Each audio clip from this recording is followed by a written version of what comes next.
So electron configurations.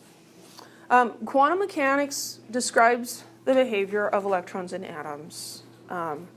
We've talked about this in Chapter 7. So the electrons are found in orbitals, wave functions, and the orbitals are generally described by the principal quantum number n, and then we use, instead of the L number for that angular momentum quantum number, we generally use the letter associated with that. So 1s is the lowest energy orbital. It's in the first energy level, and it's the s orbital. As you go across in a given energy level, the orbitals increase in energy from s to p to d to f. So a description of the orbitals that have electrons in them is called an electron configuration. In the quantum hotel, this is equivalent to the guy at the front desk keeping track of which beds have people sleeping in them. Okay, which rooms are occupied and how full are they?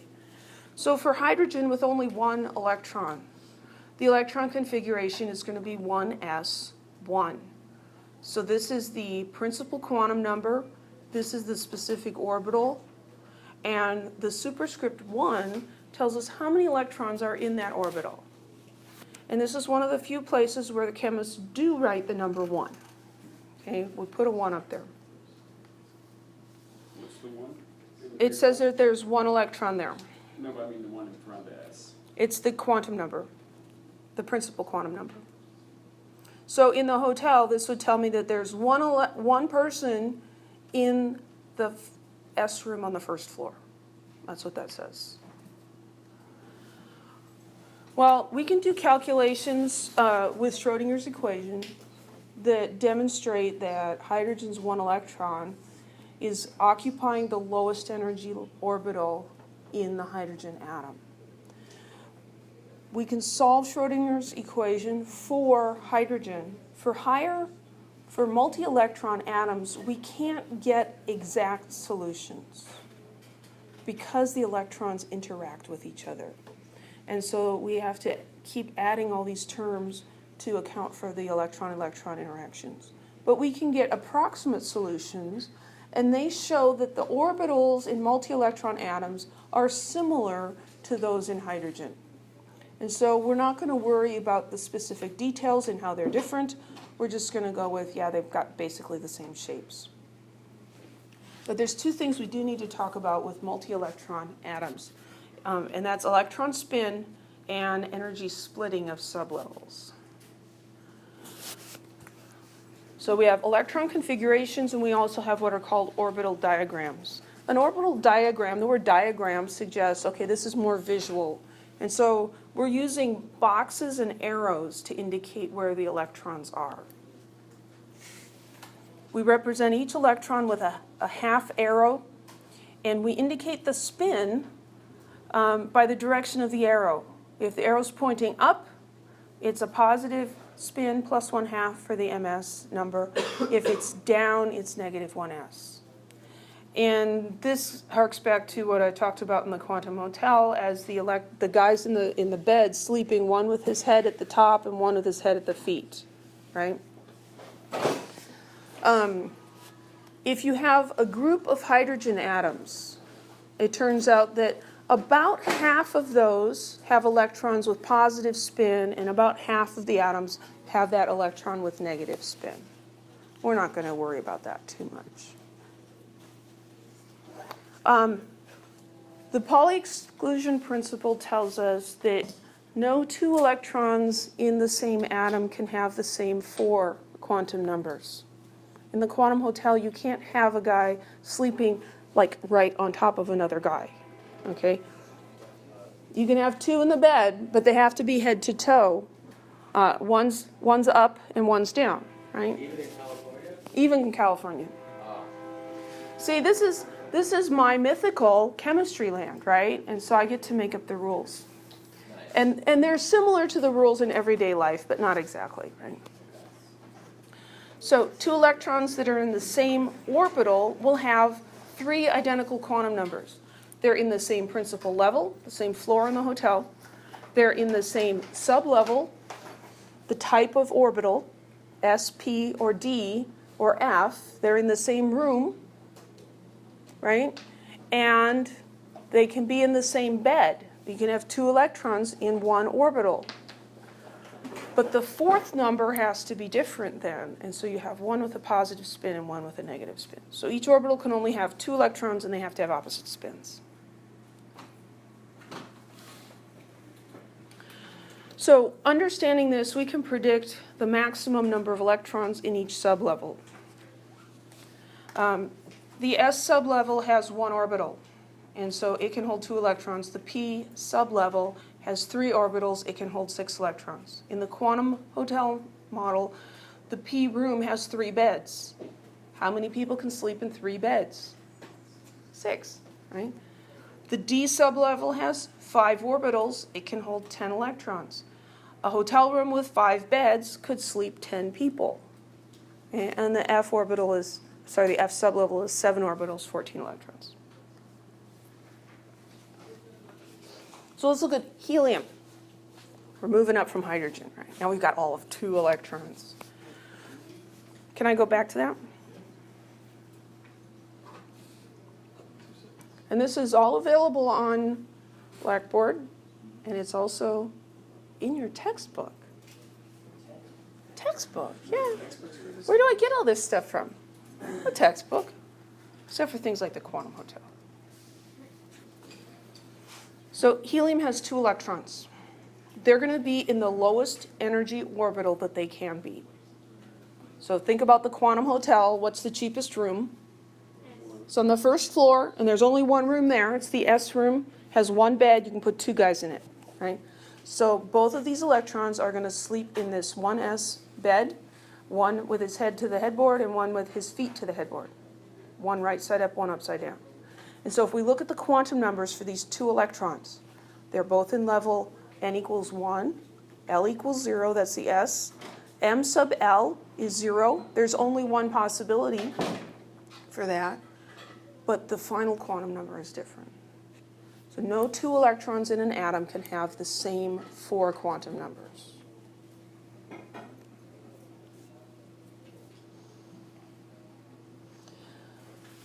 In hydrogen, with only the 1 electron, things are a little simpler, and all of the orbitals on the 3rd energy level have the same energy. No. Well,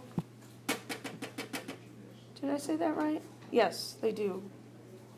But most elements aren't hydrogen, right? When you have multiple electrons, then things get a little wonky. Orbitals that have the same energy are said to be degenerate. They're the same. But we get this splitting caused by interactions of the charges, caused by shielding of some electrons by others, and caused by penetration of some of these orbitals into and closer to the nucleus than other orbitals. So what we see in general is that the lower the value of L in a principal level, the lower the energy. So when I explained the hotel to you, I said the S room was cheaper, the P room is more expensive, the D room is more, and the F room is more. And in a hotel example, you could say, well, you're farther from the elevator, it's quieter, and that's why it's more expensive. That's the best I can do with that one.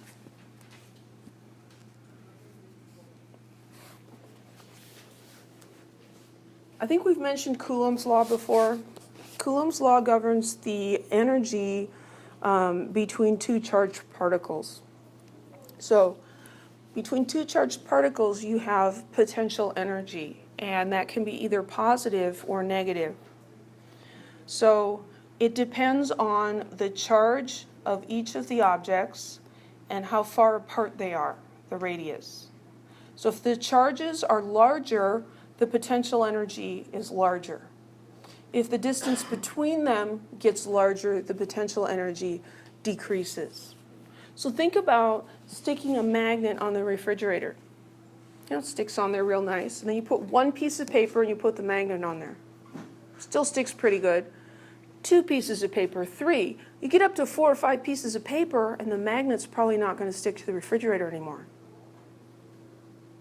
Why? Magnetism can go through paper. You're separating the magnet from the refrigerator by an increasing distance, and that's really important in the force of attraction between those two. When we have like charges, E is positive.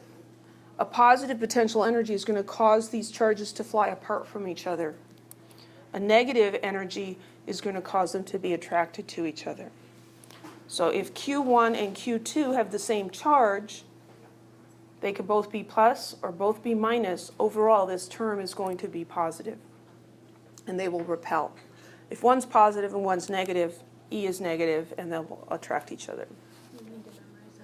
You do not need to memorize this equation. I think it's very helpful, though, to remember that the potential energy is proportional to the charges divided by R. If you increase the distance of separation, the force of attraction becomes less. If you think about romantic stuff, right? Who are you going to be more attracted to? The cute person sitting next to you in class, or the guy across campus that you can barely see? Proximity has a lot to do with attraction between people, too. Yes? So you're saying bigger or farther apart, it's from the nucleus? No, the charges being apart from each other. Now, when we talk about the positive nucleus and the negative electron, yes, we're talking about distance from the nucleus. But this is true for any charged particles, not just electrons with the nucleus.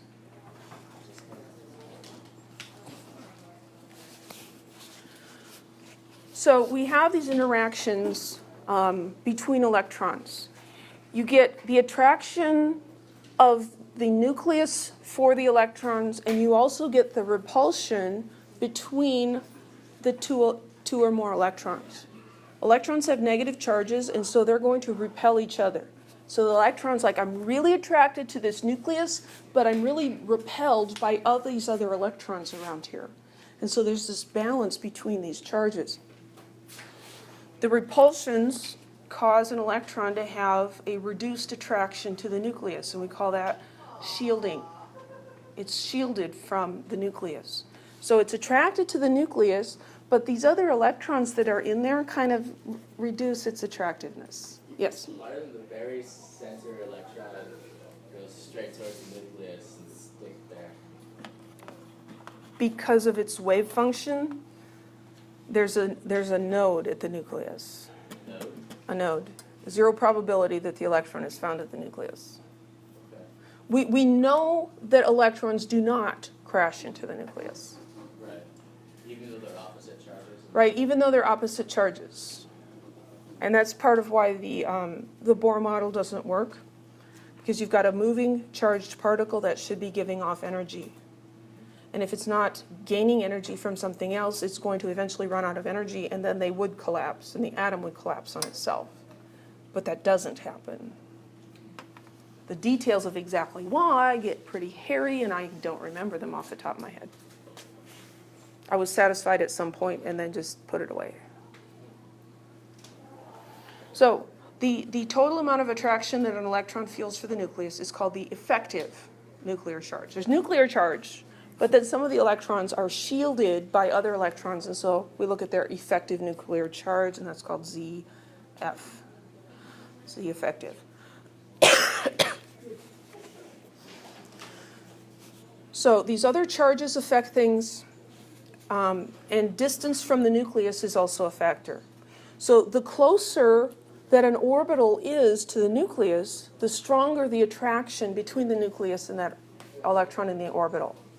And so we see that as the orbitals get larger in size, the force of attraction between the electrons and the nucleus becomes less and less. But because of the different shapes of the nucleus, the different shapes of the orbitals, some of them have regions that are closer than others, and that's called penetration, and that's has to do with the radial distribution function. So let's look at shielding. here we have, what element would this be? Element number 3, right? Is that lithium? Lithium has 3 protons and 3 electrons. So the first 2 electrons are in the first energy level, principal quantum number 1. And so they're going to be fairly close to the nucleus. And the next electron is going to be on the second floor of the quantum hotel. He's going to be in n equals 2. So the way I think of it is that this electron is looking overall at what's over here. There's a +3 charge, and then there's these 2 negative charges. That adds up to a total of +1. And so this electron is shielded by those 2 electrons, and so he only experiences a +1 charge. Does that make any sense? These are shielding this electron from this charge. Ooh, this thing is too attractive for you. We're going to kind of cover up some of it so it's not so attractive. What penetration does is it brings this electron in closer where the shielding electrons are. And now that electron can experience the full +3 charge of the nucleus. And so the force of attraction is going to be greater. If we look at radial distribution, the radial probability for several different orbitals, we see that they overlap. So here in the purple, this is the 1s orbital, and then the 2s orbital is out here. On average, an electron in the 2s orbital is further from the nucleus than a 1s electron is. But part of the 2s orbital is in here. It penetrates into the space occupied by the 1s orbital. And so those electrons are going to experience a higher effective nuclear charge than, say, ones in the 2p orbital. The 2p orbital penetrates somewhat as well, but the 2s penetrates farther. So because of penetration, the 2s orbital is lower in energy than the 2p orbital. In hydrogen, they're the same, but in other elements, they're not. So we see that the sublevels of each principal level are not degenerate.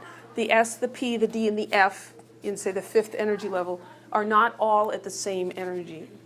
The S is less, and it increases from S to P to D to F.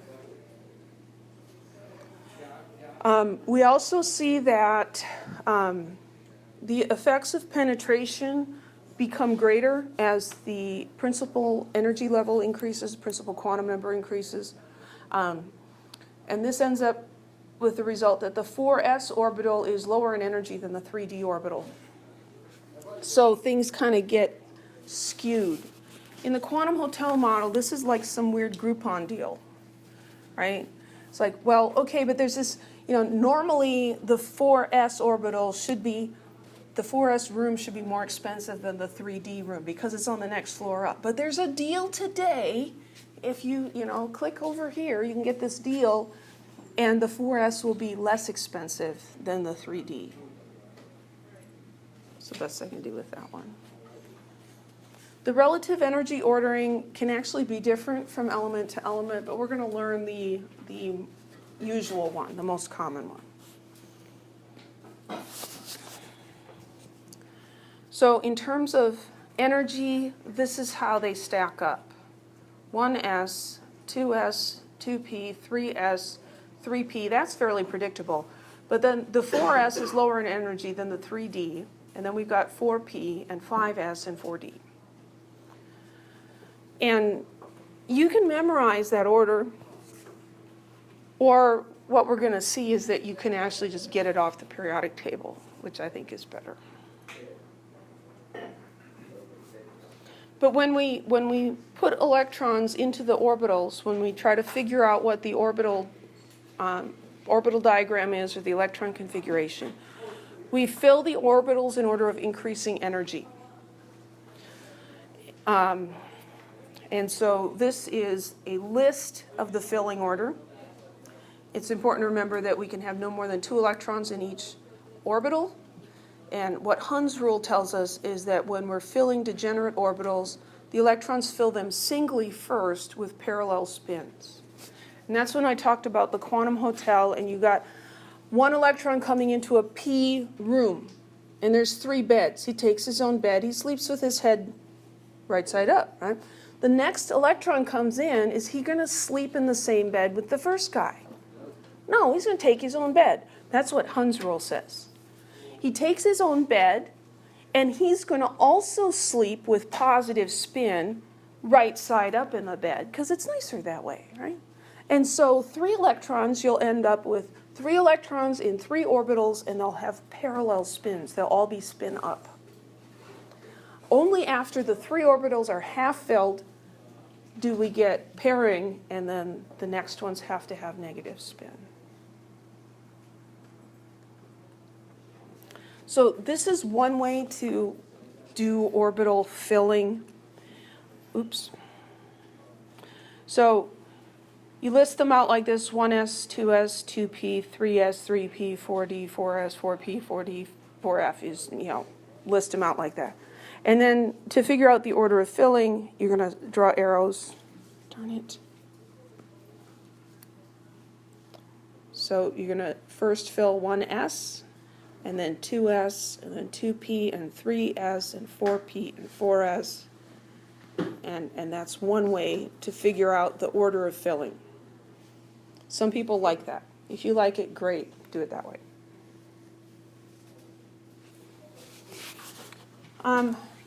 Just some notes.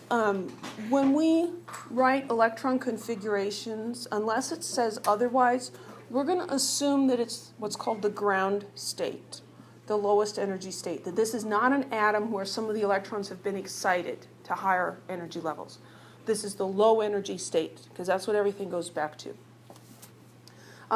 The number of electrons in a neutral atom is always equal to the atomic number. The atomic number, that whole number on the periodic table, tells us the number of protons. In a neutral atom, the number of electrons is the same.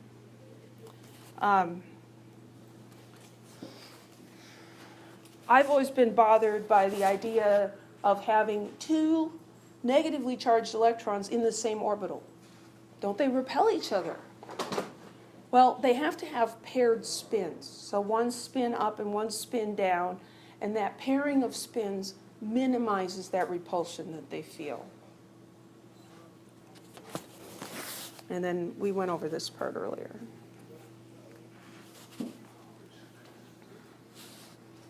So electron configuration is basically just a listing of the sublevels in order of filling, and we write the number of electrons in that sublevel as a subscript. So these electron configurations end up being quite repetitive at the beginning. So Krypton has 36 electrons. And so in order of filling, first is the 1s orbital. The s subshell only has 1 orbital. It can only hold 2 electrons. So when that one gets full, then the electrons go to the next higher energy one, the 2s. That can also hold 2 electrons. And then it'll go to the p. There are 3 beds in the p room, 3 orbitals in the p sublevel, so that can hold 6 electrons. So the S, P, D, and F, they will always have the same electrons, right? No matter what we're talking about.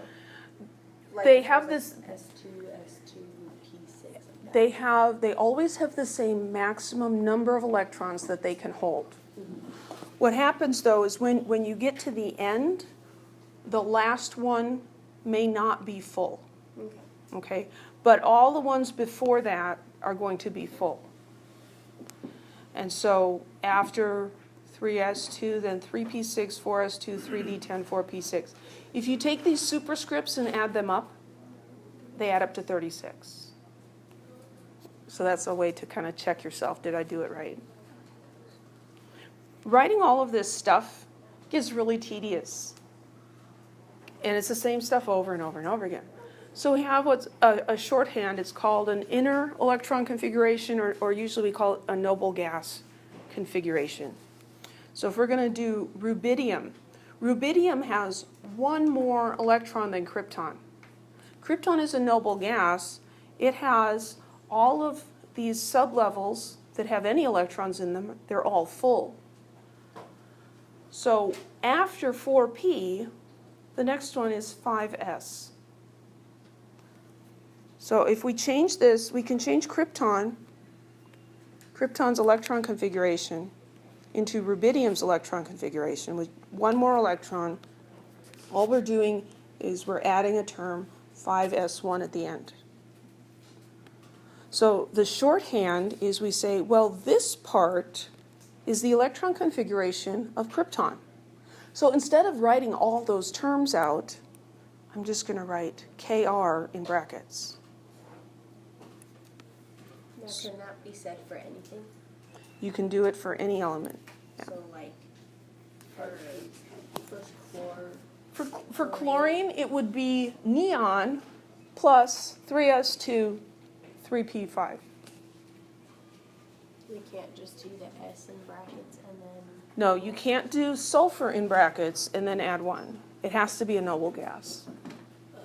So you take the previous noble gas, write the element symbol, put brackets around it, and then you just write the electrons that come after that. So let's look at a couple of examples. So there's lithium. Here's the number of electrons. I like the orbital diagrams because they line up pretty well with the quantum hotel. So here's 1s and 2s. Each of these boxes represents an orbital that can hold 2 electrons or a bed that can hold 2 people. So we put these guys in with opposite spins, and the next one goes up to this room.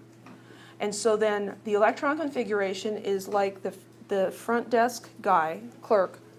He's keeping shorthand of where the electrons are so that if somebody else comes in, he knows what room to put them in. So he says, well, in 1s, there's 2. So we get 1s, 2, and 2s has 1. So for beryllium with 4 electrons, this one's full, and then this one fills up as well. So we have 1s2, 2s2. Boron, 5 electrons. So now that 5th electron has to go into the p room. He takes the first available bed, and he's going to sleep right side up. 1s2, 2s2, 2p, 1. And then carbon has 6 electrons. So we've got 2 here, 2 there, and then these guys are going to take their own beds. So we see the pairing here, the parallel spins. We do not see that in the electron configuration. We just say, well, in the 2p sublevel, there's 2 electrons. Questions? Yes? So the D would have 5 boxes? The D would have 5 boxes. Mm-hmm.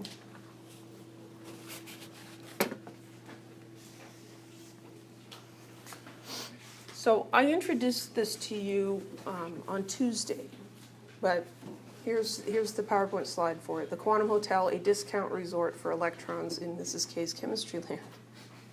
I was feeling a little more creative last year. The first floor, that's principal quantum number 1. It has 1 room. It has 1 sub-level, and that is S. The second floor has 2 rooms. The second level has 2 sub-levels, S and P. The third has 3, SPD, right? S rooms have 1 bed, P rooms have 3 beds, D rooms have 5, F has 7. Only 2 people per bed. They've got to have opposite spins, a floor, and so this is the equivalence. You know, the room is a subshell, etc. So if we were going to be, somebody pick an element, not too ginormous. Aluminum. Okay, aluminum. So how many electrons does aluminum have? 13. So let's do aluminum here. Aluminum, 13 electrons. And let's use this diagram here to place them. So the first one's going to sleep right side up in the cheapest bed. The second one's going to come in and has to pair up. Then we go up to the next one. So we're at 3, and there's 4. They're going to fill a sub-level before anybody goes to the next level. The people are going to fill the cheaper room before anybody goes to a more expensive room. So we're at 4 now. 5, 6, 7. Now they have to pair up. 8, 9, 10, 11, 12, 13. So then, looking at this diagram, we could write the electron configuration for aluminum. 1s2, 2s2. How many electrons in the 2p sublevel? 6. And what's next?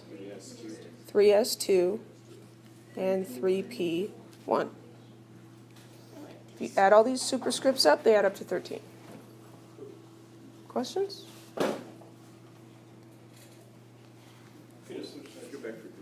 One second. I don't know why you want to take screenshots of the I know of it's the screen. online, but I'm not going to do it if it's online. Well, okay, whatever. I know myself. That's why. Somebody have a question over here? No? So let's write the electron configurations for these elements. Chlorine has 17 electrons. Chlorine has 17 electrons. Let's do the noble gas configuration. Just make it a little easier. So chlorine, what's the noble gas that's smaller than chlorine? Neon. So what we can do is say, well, the electron configuration for chlorine is the same as neon with the addition of some electrons. Right? Chlorine's got 17 electrons. Neon has 10. And so after neon, which was 1s2, 2s2, 2p6, then we need 3s2, 3p5. So that's the noble gas shorthand for chlorine. You could just do 3p5. You can't just do 3p5. Now, where did you get the 3s2 and 3p? Well, because that's how we decided to do it. Okay. You can't just give the last term. So neon is 1s2, 2s2, 2p6. That's 10 electrons. And then when we keep going, the order of filling is that the 3s2 fills and then the 3p fills. So this is equivalent to neon, and this is the part that makes it different. Okay, so you have to write the whole part that makes it different. You have to write the whole part after the noble gas. Gotcha. Okay. And That's why. there are some reasons for it that are going to be coming up. It has to do with valence electrons. I don't want to do the rest of those examples right now.